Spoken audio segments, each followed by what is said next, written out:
kwa mara nyingine tena. Bado nipo Mbagala Chamazi, mtaa wa Dovya. Nakuja kuonyesha nyumba hapa, nyumba ya kisasa kabisa. Nyumba inauzwa bei poa kabisa, milioni 55. Maongezi hapo bosi wangu. Njoo cheki nyumba, iko mtaa mzuri, eneo zuri. Cheki mtaa hapa, mtaa umenyoka kabisa. Mtaa wa nyumba za kisasa, mtaa wa maboss, mtaa sio kuomba na chumvi, wala sio mtaa wa kuna nazi wengi. Kama unavyoona bosi wangu, si mchezo, nyumba kali sana kwa bei poa kabisa, milioni 55 tu. Mtaa yake ni nzuri, mtaa kibosi kabisa, mtaa kishua. Yes, niko ndani sasa, niko ndani ya nyumba.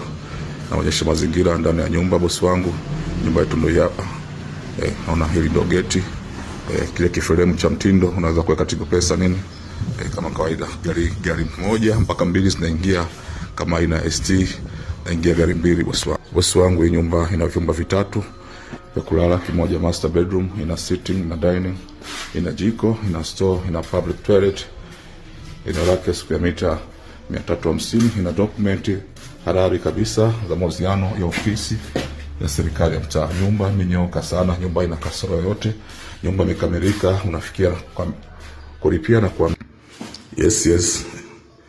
Hapa jikoni niko ndani sasa. Hili ni jiko bosi wangu, jiko letu ndio hapa. Nakuja hapa, naingia dining, sehemu ya kulia chakula. Hii ndio dining room, sehemu ya kulia chakula hapo. Nakuja hapa, naingia hapa. Hii ni sitting room bosi wangu, sitting room safi kabisa. Sebule ni kubwa kabisa, aina makando, imenyoka kama unavyoona. Hii ndio feni hapo, yake hapo.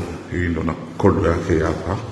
Natoka dining room, natoka jikoni pale, natoka sitting room, hapa ni corridor. Vyumba ni vitatu, cha kwanza hiki hapa, hiki chumba cha pili, hilo jiko.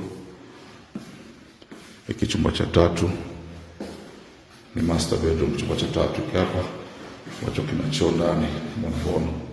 Hii ni master bedroom hapa, minyoka sana bosi wangu kama unavyoiona. Hii ni public toilet.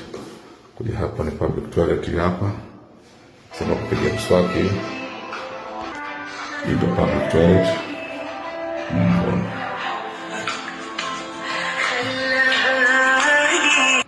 Yes, karibuni sana bosi wangu. Nyumba yetu ni mzuri kwa milioni 55. Kama utakuwa na mapungufu, usiogope, piga simu zio site, ukague nyumba. Ukiridhika basi unakutana mwenyewe, nafanya mazungumzo moja kwa moja. Bei ni kianzio tu, bei ya kuuza unayo wewe pamoja na mwenye nyumba, mkiwa kwenye majadiliano. Karibu sana, namba zangu hizi hapo juu, nipigie simu fast.